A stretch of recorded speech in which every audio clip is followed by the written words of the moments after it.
तो दोस्तों आज मैं एक्सप्लेन करने वाला हूँ 2015 में आई Spanish movie the corpse of Anna Fritz को। इसकी IMDb रेटिंग है 5.9 आउट ऑफ 10, जो कि ठीक ही है। अगर आप हमारे चैनल पर नए हैं तो नीचे लाल कलर से लिखे सब्सक्राइब को दबाकर ग्रे कर दें। इससे आप हमारे चैनल से जुड़ जाएंगे और आने वाली वीडियोस को देख पाएंगे।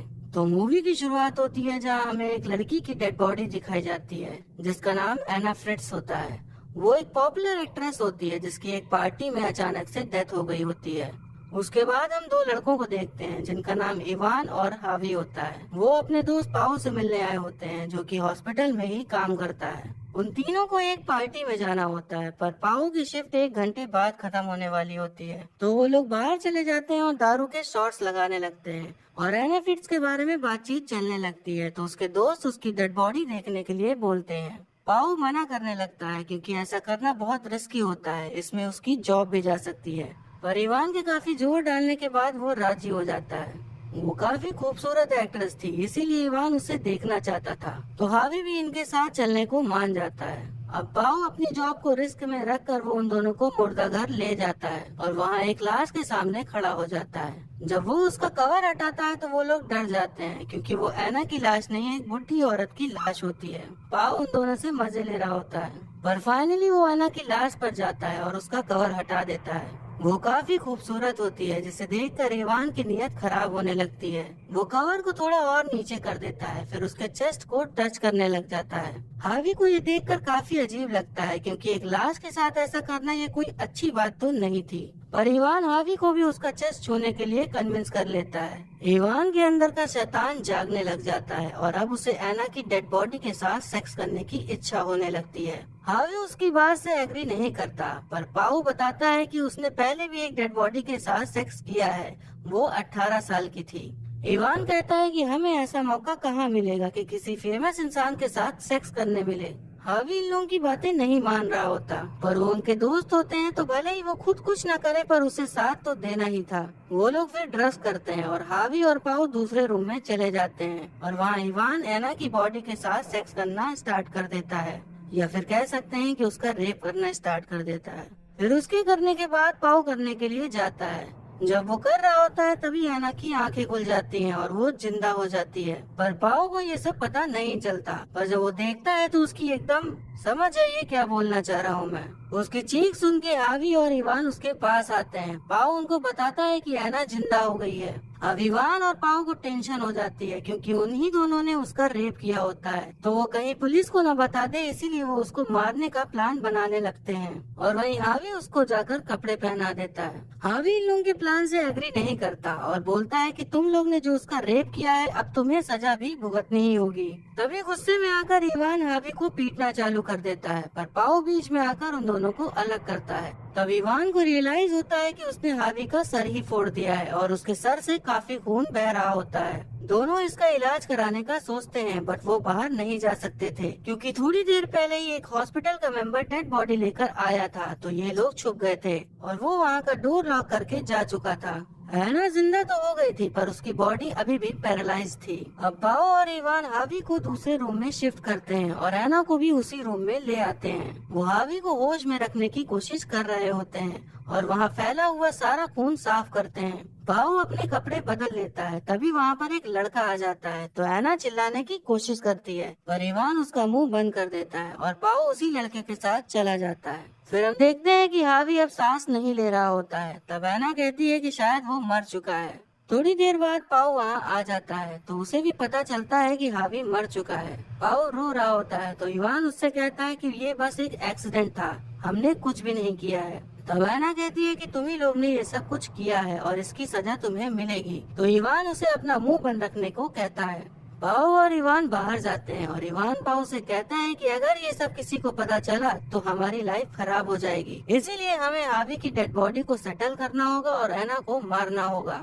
तभी एना अपने स्ट्रेचर से गिरकर हावी के डेड बॉडी के पास जाती है और उसका फोन निकालकर किसी को फोन लगाने लगती है। पर तभी इवान वहाँ आ जाता है और उससे फोन छीन लेता है। वो जब कॉल हिस्ट्री चेक करता है तो पता चलता है कि उसने किसी को कॉल लगाया था पर बात नहीं हो पाई।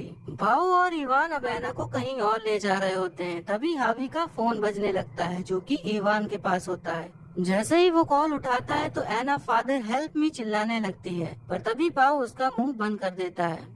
जब उस टाइम एना ने फोन लिया था तो उसने अपने फादर को कॉल मिलाया था, पर इवान उनसे कह देता है कि वो रॉन्ग नंबर है और गलती से मिल गया था। इवान फिर एना को जोर का थप्पड़ मारता है और कहता है कि तुम कुछ टाइम पहले लाश ही थी, अब फिर से लाश ही बनने वाली हो। इतना कहकर वो बाहर कंटेनर लाने चला जाता है हावी की लाश को ठिकाने लगाने के लिए, और यहीं पाओ एना के हाथ पैर बांधने लगता है। तब एना पाओ से कहती है कि तुम्हें इवान की बात मानने की जरूरत नहीं है, उसी ने ही हावी का खून किया है और एक नंबर का झूठा आदमी है। बट पाओ उसकी बातों को नहीं मानता। तब एना बताती है कि जब तुम उस टाइम लड़के के साथ चले गए थे तब इवान ने ही हावी का गला घोटकर उसे मार डाला था। पाओ थोड़ा सोचता है, पर वो फिर एना के मुंह पर टेप लगाकर चला जाता है। वो हावी की लाश को साफ कर रहा होता है, तभी एना उस बात का फायदा उठाकर घिसते हुए वहाँ से निकल जाती है। उसके बाद जब इवान कंटेनर लेके आता है तो वो पाओ को बताता है कि एना वहाँ से गायब है। वो दोनों एना को ढूंढने लगते हैं। एना वहाँ से खिसकते हुए एलिवेटर के अंदर आ जाती है और वहाँ से निकलने लगती है, पर तभी इवान वहाँ आकर एलिवेटर का दरवाजा बंद होने से रोक लेता है और एना को घसीटते हुए वापस लेकर जाता है। पाओ इवान से पूछने लगता है कि क्या तुमने हावी को मारा था?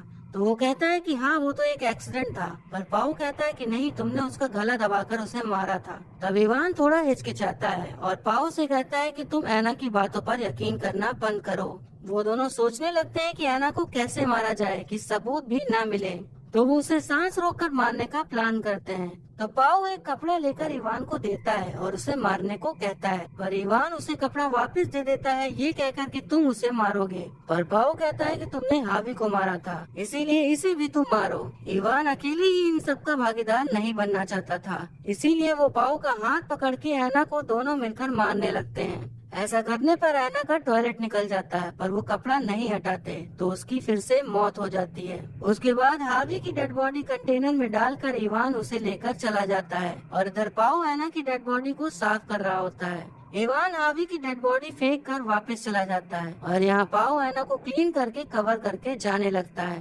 पाओ वहाँ से जब जाने लगता है तो वो आखिरी बार एना का कवर हटाता है, तब एना जिंदा होती है। तब हमें एक फ्लैशबैक दिखाया जाता है। जब एना और पाओ बातें कर रहे होते हैं तो एना ने उसे कन्विंस कर लिया होता है कि वो गलत नहीं है, जो भी किया है सब इवान ने किया है। तो जब वो दोनों उसे मार रहे होते हैं तो पहले से ही सांस रोककर मरने की एक्टिंग करने लगती है। अब वो एक्ट्रेस थी तो मरने का रोल काफी अच्छी तरीके से निभा रही थी। तभी वहाँ पर इवान आ जाता है और वो दोनों वहाँ से जाने लगते हैं। तब इवान देखता है कि उसके पर्स में उसका आईडी कार्ड नहीं है, तो वो वापस से मुर्दा घर में जाने लगता है, पर पाओ उसे जाने से रोकता है, पर वो रुकता नहीं और जैसे ही अंदर जाता है तो उसे एना जिंदा दिखाई देती है।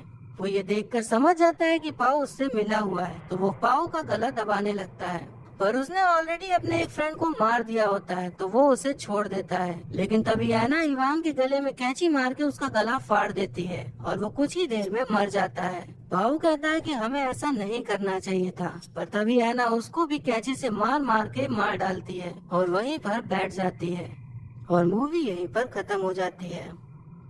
तो दोस्तों, इस मूवी में आप देखते हैं कि जो लड़कियां होती हैं वो जिंदा तो सेफ नहीं ही रहती, पर मर जाने के बाद भी उन्हें हवसी दरिंदे छोड़ते नहीं हैं। तो ये था explanation corpse of Anna Fritz movie का। आपको कैसा लगा कमेंट करके जरूर बताइएगा, और मुझे अगली कौन सी मूवी एक्सप्लेन करनी चाहिए ये भी आप बता सकते हैं। और आने वाली वीडियोस देखते रहने के लिए हमारे चैनल को सब्सक्राइब करें और बेल आइकन दबा दें, जिससे कि आपको नई वीडियो की नोटिफिकेशन मिल जाएगी। और वीडियो अच्छी लगी हो तो लाइक जरूर करें। आपके लाइक और कमेंट से मुझे और भी वीडियोस बनाने का मोटिवेशन मिलता है।